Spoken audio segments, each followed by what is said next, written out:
Hello, HoodFit fam, and welcome back to our Rep Your Womanhood series where we interview fabulous women who are doing big positive things in their community. And today I have a very special guest, Tracy Sandler. Hi, Tracy. Hi, Erica. She's going to be joining us today talking through a lot of things in entrepreneurship, business, sports. She is a sportswoman, boss babe, ultimate. I always used to love because I used to train Tracy back in the day in LA. We did a lot of training together. And I'm such a big, huge football fan. And she knew all the stats. I knew I could automatically go to her when it came down to anything game time. She would be able to throw the knowledge my way, literally. And it always made working out that much more enjoyable because we really had that thing in common. So I'm excited for you guys to hear all about her. I'm going to do a quick little introduction. So Tracy Sandler is an on-air host and personality, and she's the founder and CEO of Fangirl Sports Network.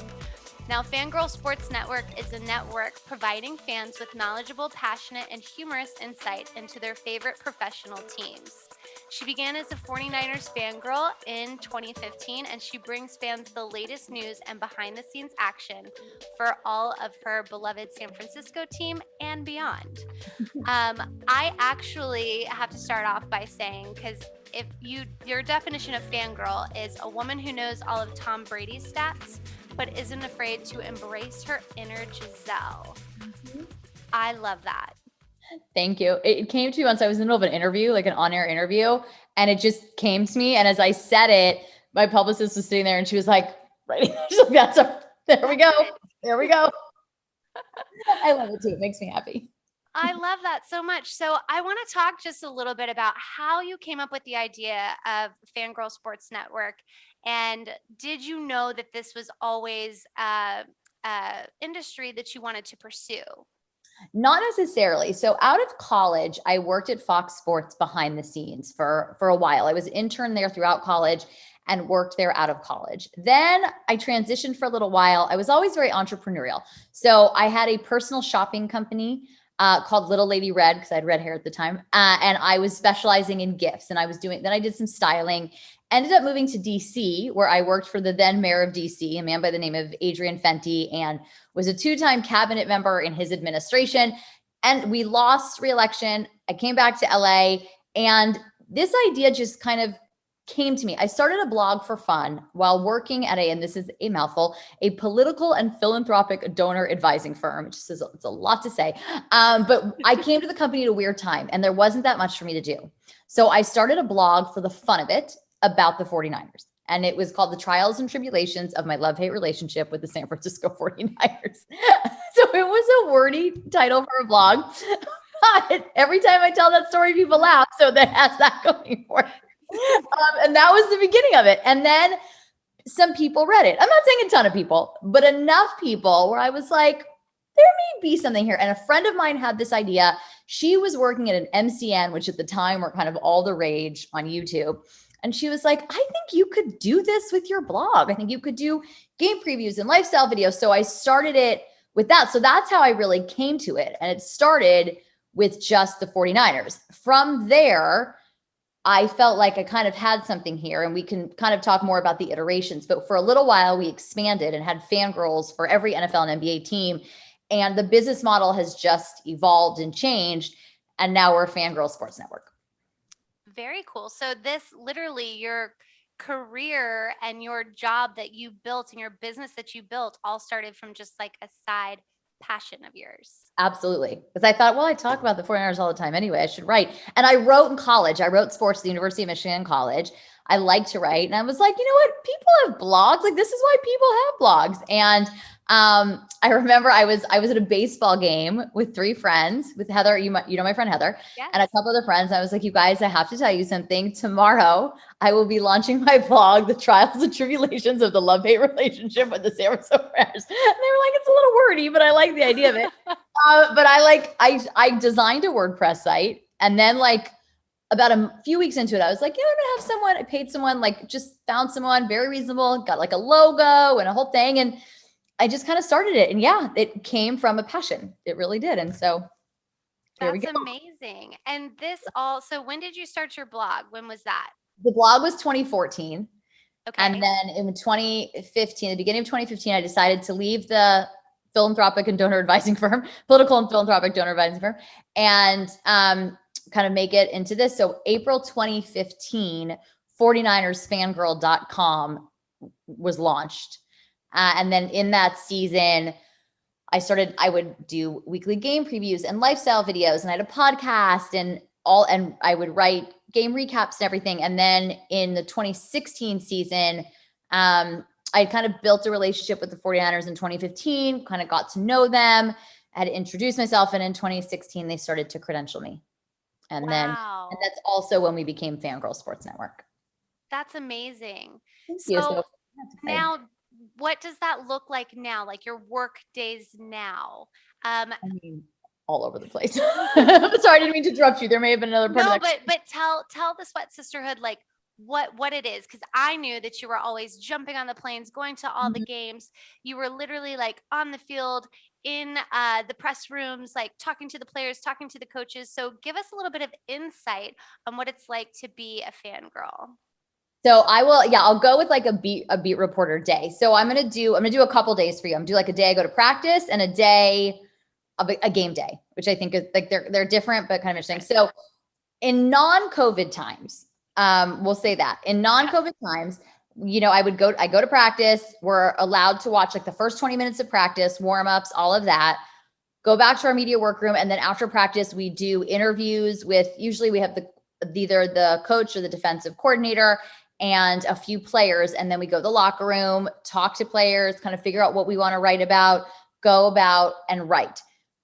So that's non-COVID times. During COVID times, we do all that on Zoom, not the locker room, but after practice, you would have everyone on Zoom. And then again, you kind of figure out from there what you want to write. A game day, and I like talking about game day because I think this is a fun thing to think about, because I have friends all the time that are like, I'm going to the game. Can you get a drink after? And I'm like, the game ends in my day. Like my day on game day is like a 12-hour day.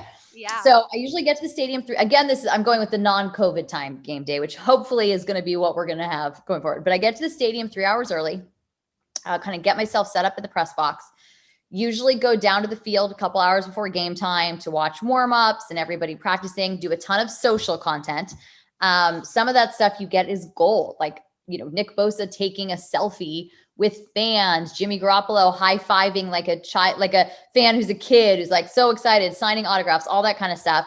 So we get all that. Then the game starts, live tweet the game, kind of everything that's going on. Then the game ends and it's run down to the auditorium for, again, coach, players, into the locker room, and then we write, and then the day ends. But it's a long day that starts usually, let's say I wake up at 7 or 8. If I want to get a workout in, which I usually do, I try to wake up at 7, and the day does not end until probably like 9. So it's definitely a long day. It's fun. It's very cool what I get to do, but it's a long day. Now, where are you sharing all of this information when you're reporting on it? Is it going on a website, a blog? Are you putting it out on social media? All of the above. So there goes. That's a lot of work. It's a lot of work. So I'm doing pregame is mainly on my Instagram story, and I do a game preview on my Instagram story pregame every week as well. So that's mainly on my Instagram story. I've kind of started like last year, instead of tweeting everything on pregame and doing my Instagram story, tweeting at the beginning of the day. And this is kind of just a tip, because you don't want to ask people to do too many things when you have followers, people that are paying attention to what you're doing. So I will usually start the day on Twitter and be like, hey guys, I'm going to be live from Levi's Stadium, all pregame. Make sure you're following me on Instagram at Tracy Sandler to catch everything. So then mostly everything is there. If there's something like really big, I maybe will put it on both places, but I think that's like kind of a good thing. And it's a thing to remember, like, especially with social media, there's so many platforms and so much to keep up with that sometimes it's better for your followers. Like, you can find everything here, and that's where and then during the game, I'm live tweeting, and that's on Twitter. And then everything I write goes on our website, fgsn.com. And then that's promoted on all the social media channels. So that's a lot of, those are long days, and then that's a lot of like putting out across all. And I do it myself. I have an incredible team, and I'm sure we'll talk more about this as we go on, that runs like the Fangirl Sports Network Instagram. someone who like runs that Twitter, but everything I do, everything I post, I will get like an editorial calendar, but all my captions, and I obviously deviate from that a lot because things come up and like you add stuff and everything, like all my captions, all my writing, all my game previews, all my tweeting, like I do all of that. I don't have someone do it for me because, and maybe there'll be a time where I have to not, but I just feel like it needs to be authentic to me, and like no one's going to be as authentic to me as me. So Right. I do. So it's a long day, but it's a fun day. And they're my favorite days. So I'm excited to get back. What's your favorite part then about all of that? Like, do you have anything in particular that you're just like, that you just love about that whole thing? Like say on game day, do you have anything that's your particular favorite? I think maybe the stuff I get to share like from the field, the stuff, the things I can tweet if someone says something super interesting in an interview in the locker room, if that can turn into a story, because fans can watch all the press conferences in the auditorium online and they can watch the games. But I think of me as a fan, and I think of my 11-year-old self who fell in love with the 49ers, and to be able to share that and people get to see things that are like very cool and feel a part of it. I think that's a really cool part of my job. Now, you said when you fell in love with the 49ers, you were 11? I was 11. Now, so what was it? What made you fall in love? It was Joe Montana. I loved Joe Montana. I may have even been a little younger, 11. I can't, but I think I was around 11. I want to say it was 11. It was Joe Montana. I thought he was amazing. And I was at an NFC championship game between the 49ers and the Rams with my family. And like halfway through the second quarter, I turned to my mom and I said, I love Joe Montana. And the woman next to us said, well, he's very hard not to love. And that was it. And I stuck with them. Like that was it. And I loved sports. I loved football. Like I've always really like genuinely loved football. And I just didn't really have a team that I was super passionate about. So that was the beginning of it. I love that. I mean, I feel you with that, girl, because for me, it was the Dallas Cowboys growing up in Fort Worth and Troy Aikman at the time when I was growing up, because we religiously watched football. That's what you do in Texas. Absolutely. You're all about it. So I was like, oh, Troy Aikman. Well, it's funny because I became, as time went on, don't tell Joe Montana, but even bigger Steve Young fan. And Steve Young versus Troy Aikman was big. So, I just loved it and I've stayed with it. And it's been interesting how the fandom has evolved now that it's work. Yeah. It's kind of different, but it's still like very cool. Yeah. What is it like being a woman in sports? Because I mean, as we know, like things are changing and there are good and positive changes happening across the board for women, especially in male dominant places and workspaces and sports. But what is it like being a woman doing your job in such a heavily male dominated world? I mean, I've been, on the one hand, I've been very lucky in covering the 49ers. We have a great beat. We have a very supportive beat. Everyone's really close. And I think it's made it so I've had like probably your most ideal experience in that way. But, there's not as many of us. Yep. By any means. And you still have people, I actually tell this story a lot, but I think it is definitely worth repeating. Several years ago was on a date and the guy was asking me what I do. And I told him, and his response was, well, then you must be happy that the 49ers got Jimmy Garoppolo because he's so good looking. It gives you something to talk about. That was the end of the date.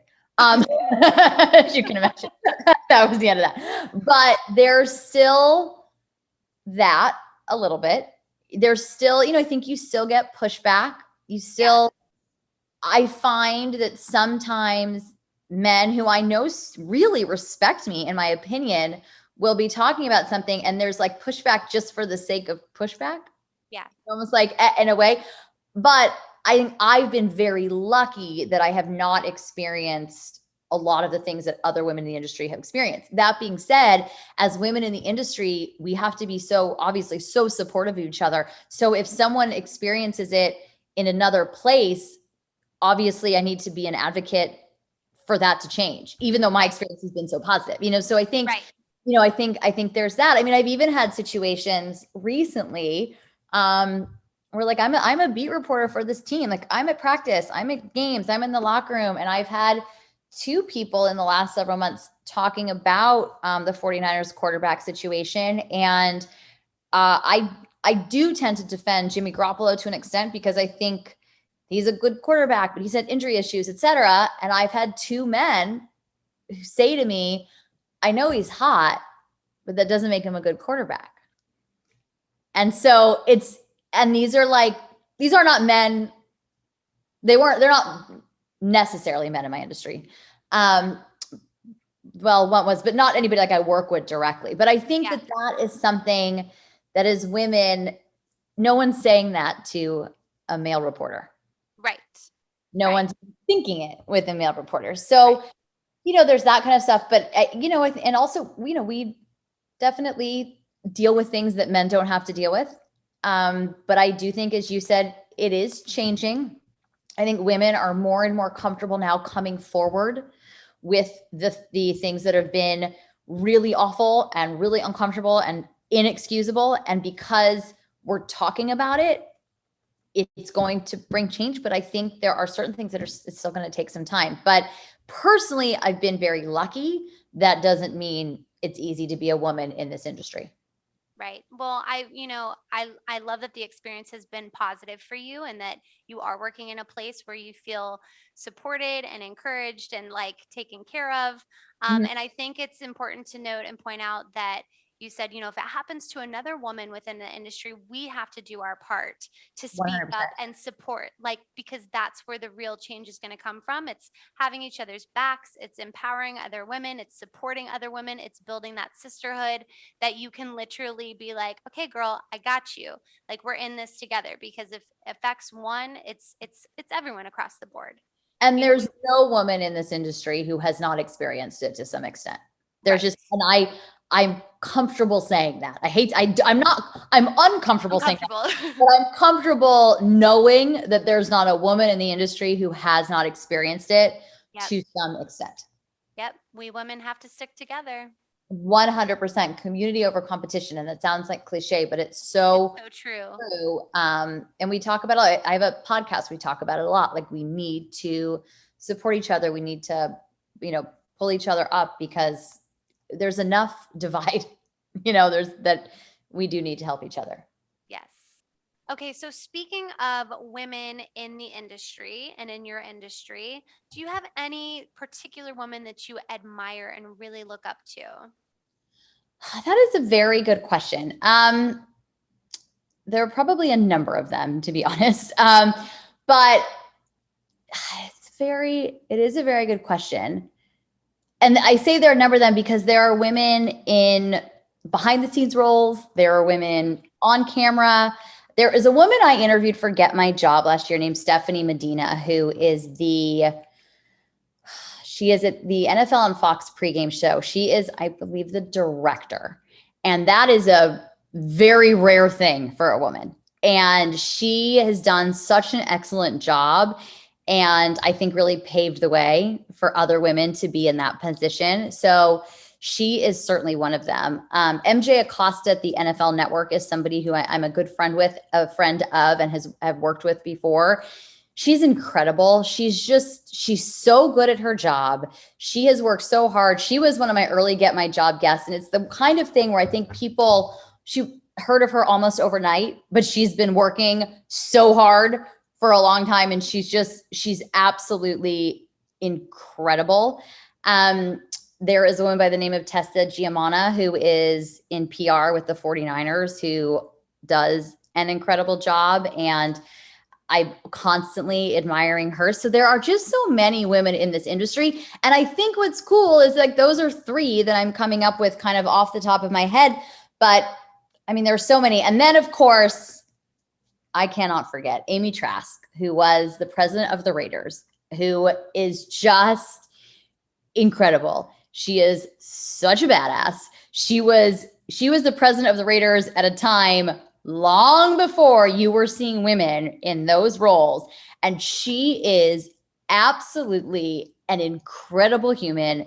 She's incredible at her job. And early on when I started Fangirl, we had a mutual friend and she and I had coffee together and she was so helpful. She gave me invaluable advice. She's been such a supporter from the beginning, but she's amazing. So I think if I have to pick one, I have to go with Amy Trask because she's like just the queen in my opinion. But there are so many amazing women, but I'll put Amy as like right up top.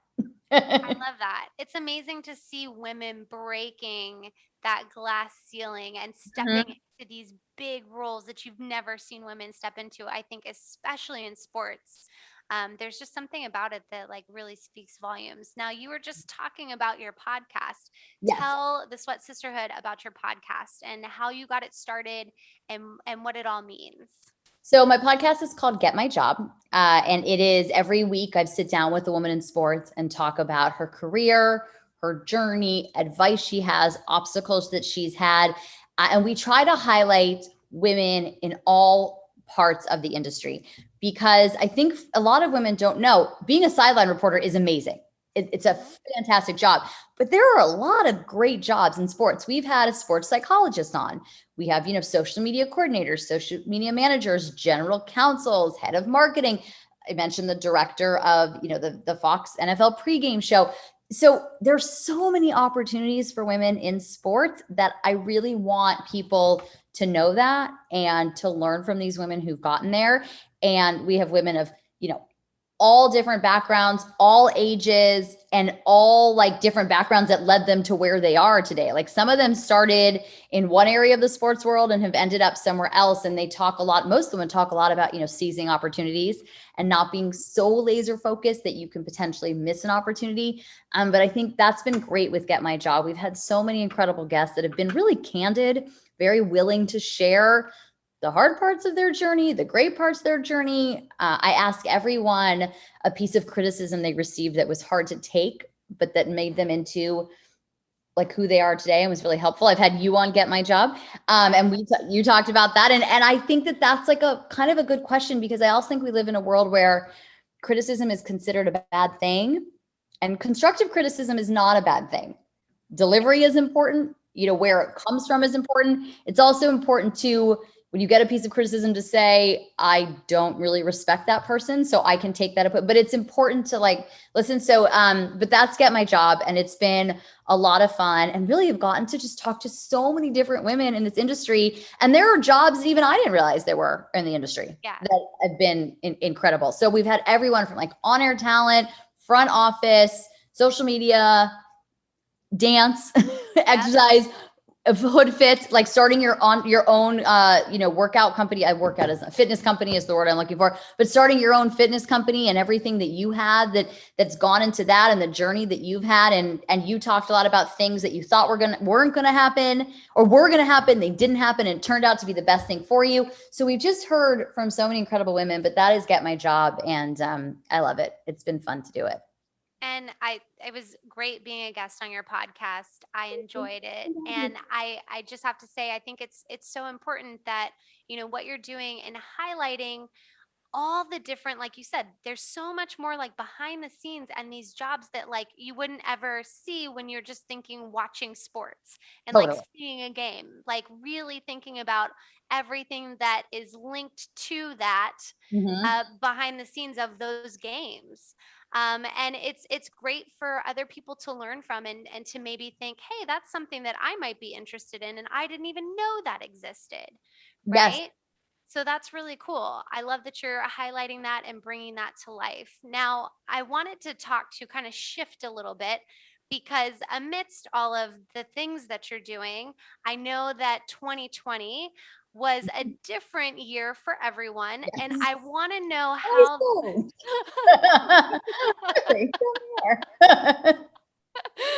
I want to know how that affected you, like what your biggest challenge might have been beyond, with your business. I mean, obviously we know how sports was affected, we all got to witness that. But how did it affect you? What was a big challenge that you faced and how did you overcome that? So we definitely had to pivot in the beginning. It was a kind of a more minor challenge, but there were no live sports. Get My Job is pretty evergreen. So that could continue, we could do that. But we did have to do some pivoting. Like we started doing during the off time, we did a fangirl flick of the week where we would talk every week about a sports movie on Instagram Live. So we tried to do some different kinds of content. But I think the biggest challenge or essentially change for the business was, I said earlier, we used to have fangirls for every NFL and NBA team. And during the summer, I had to take a look at that, like a really hard look at that. And was that model working? And when I originally started this, that was kind of the goal, that there was going to be a fangirl for every professional sports team.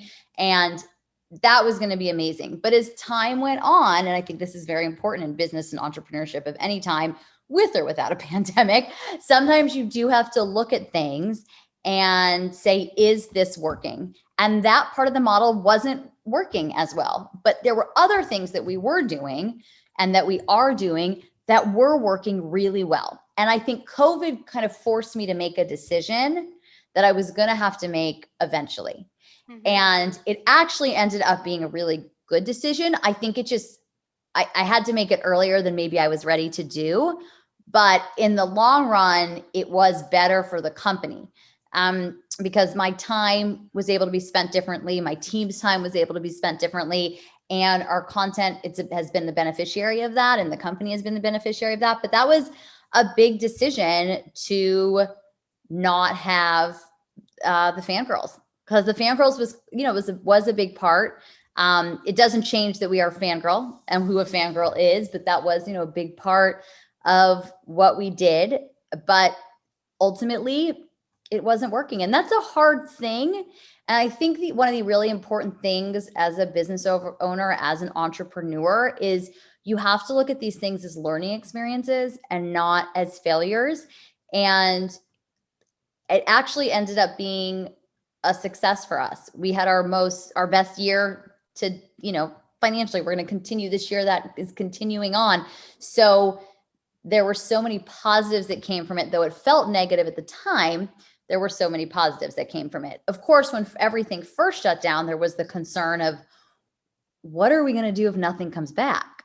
Like, right. What do we do? And we were able to pivot and come up with some different things, but there was that fear in the beginning. Like, what do we do? And you want to be cognizant of that there are bigger things in the world right now than sports. And there are bigger things going on. But it's the interesting thing about sports, and I think we've kind of seen it in these last several months, is it really does bring people together. It does have a big part of it.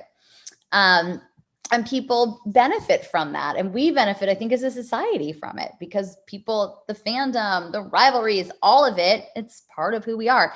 But back to your question, that was probably the biggest challenge, and having to make that decision, which wasn't an easy decision. That was, this was my baby, but ultimately it was the right decision. And so, but it was challenging for sure. And being forced to make it before maybe I was ready, but that's okay. And that's a good thing for any entrepreneur who's watching this to really learn, because I think when you get into entrepreneurship, you start off and you have this path and this road that you see, and it's going to be all like this, and it never is just smooth sailing. Mm-hmm. And, with you saying it's not looking at it, because it is in the way that you look at things. It's all mental, right? Mm-hmm. And in order to keep your momentum going and continue to build the business, it's like, you don't look at those things that come up when you have to do a pandemic pivot turn ball change. Yes. Just made it into a little dance because it sounds a little bit more peppy. It does sound peppy when you say it that way. I like it. I just came up with that. I'm going to use a little pandemic pivot ball change. I like it. But when you do that, and you have maybe what be deemed as like a failure, or a setback in your business, is you say, okay, well, it's not that. I'm actually using this as a learning lesson to then propel me. Yes. And it's I think what came out of it was that, I think when I first started Fangirl, I didn't even get my job was not a thought. Like, the content we do on Fangirl Sports Network was not a thought. None of that was a thought. So it was about the teams. But as we evolved, we created all this other great content that people love and enjoy. So that is doing so well. It's like, okay, so let's stick with what's really working, what resonates with people. And not everything is going to resonate with everybody. And it is so important to be able to let go of that, to let go of the ego and do really more what's best for the business. That's really great advice for entrepreneurs out there for sure too. Yeah. Um, where do you see the business going? Like, what's your goal, your next step, or like far end goal that you see with Fangirl Sport Network? Well, we have a few things in the works that I can't talk about just yet. Okay. I'm like, okay, you spill That the beans. yeah. So they will, I will make sure to update you as soon as I can. But so we have a few things in the works that would put us on, that would just kind of, let's say, expand our content and Okay. expand kind of what we're doing. And I would say that is the big thing to keep it moving. And I want Fangirl Sports Network to be the place where female fans and male fans like our content a lot too, but where female fans say, this is where I want to go, because they're going to inspire me, they're going to make me laugh, and they're going to get me all the latest news. So Yep. this is the place that I want to go. But we have some potential content and new content and streams coming up, hopefully, that will just kind of expand what we're doing and make the platform even bigger. I know I'm being very cagey, but I just don't want to jinx anything. I mean, I always hope that I can just get a little nugget of information from that. And, it's very exciting. I think that is the thing too. When you are building a business and you've got a lot of things in the works, sometimes, and a lot of times, I know even myself, I'm like, well, I don't know if I really want to share it yet until it happens or it gets closer to. Do you know what I mean? Yes, It's just, the way that it flows that way. But that's exactly. very exciting for you. Keep following us and you won't be able to miss it. That I can promise you. Okay, good. I mean, also, actually, this I can share. So we had done merchandise in the past. We did not last year because of COVID, just because everything was so uncertain, but we are launching new merchandise this fall, and it's so cute. We have 2 crew neck sweatshirts, a crop top, and a dog shirt, and it's really cute. So stay tuned for that. It should launch in about a month. Awesome. That's Yeah, very exciting. that's exciting. Yeah. I'm gonna have to get one for my own and then one for Rufus. Yes, 100%. Rufus will love it. You guys can. I know we could totally match for the games. That's exciting. Perfect. So we've talked a lot, about, I mean, you've given so much information on building your business, on things that you've learned along the way. Definitely tidbits of information for people to learn about and know about when they're getting into building their own business and having to pivot and learn those lessons and continue moving forward with a smile on their face, working in an industry that is, mainly male dominated, but you're still out there repping your womanhood. And so I want to know, to you, what does rep your womanhood mean? So that's such a good question. And I've been thinking about it. And I think what it means is really repping who you are. And one of the things with Fangirl that was really important to me that I think we've done, that I want to continue to do as we think about things as we continue to do in the future, is wanted it to be a place for female fans to be fans in however they wanted to be. Whether it be they love memes and they just want to be kind of up on what's going on with like a good meme, or up on the top news, diehard fans who want like all the stats and also all the like off the field stuff. And I think that's what rep your womanhood is. There's this, there shouldn't be a negativity if you're a woman who loves pink but also is like a like badass in the world of finance. Those 2 things can go together. And I know that sounds weird, but I think there is this idea. And that was one of the things with Fangirl there was this idea that you either were like a really big sports fan or you were like a very girly girl who didn't know the difference between a basketball and a baseball. And was that a 3-pointer or was that a field goal? Like that kind of thing. And that's just not the case. And so I think repping your womanhood is repping yourself authentically as the woman who you are, that you can walk into a boardroom or into a meeting and close the deal and wow everybody and blow everyone away. But that doesn't mean that you can't come home and like talk to your dogs like I do and put them in little shirts or put on a pink bedazzled jersey or whatever it is you want to do. But repping your womanhood is repping the woman you want to be. As long as you are comfortable with yourself, you are your authentic self. And that's what it is. And not what someone else thinks you should be, not what society says you should be, but who you are comfortable being. And that's to me what it is. Ugh, you just said that so well. But it's funny. I thought a lot about it. I really have. No, that's it. That was the vision that I had when I was coming up with, I mean, we Mhm. worked together Yes. in trained together in the fitness space. And it's like, I think in across all genres, and just like in sports, when you're working in the sports industry and you're a woman, and in the fitness industry, like, just embody your truth, who you are, and rep yourself without anyone else telling you what it should be or what it should look like or how you should look, because you Hmm. truly can be on any of those things or all the combined things, and Yes. you can rock that. Yes, 100%. And I want to commend you for what you've created here, because there is a feeling, like when I get your emails and stuff, like I do really feel like you're on my side and the whole sweat sisterhood is on my side. And I love that. Like I love the challenges. I love all of it.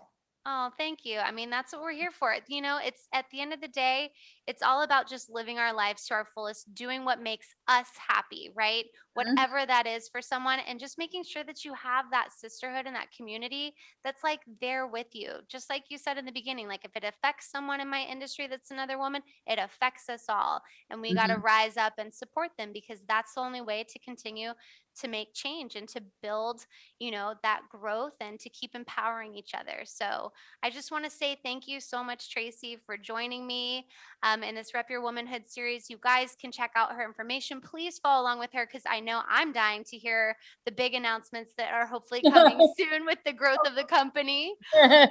And yeah, you can find all of her information in the comments below. Be sure to follow along. I'm a huge fan of Fangirl, and I'm just so proud of all the work that you're doing. And I just wish you all the success and all the best. Thank you, Erica. And thank you for having me. This was so much fun. And I love seeing your business expand and the app and everything. I too am very, very proud of you. We've known each other a long time. So it's I exciting to know. see all these things happen. It's awesome. Thank you so much. Okay, until next time, you guys, we'll see you on the next one. Bye.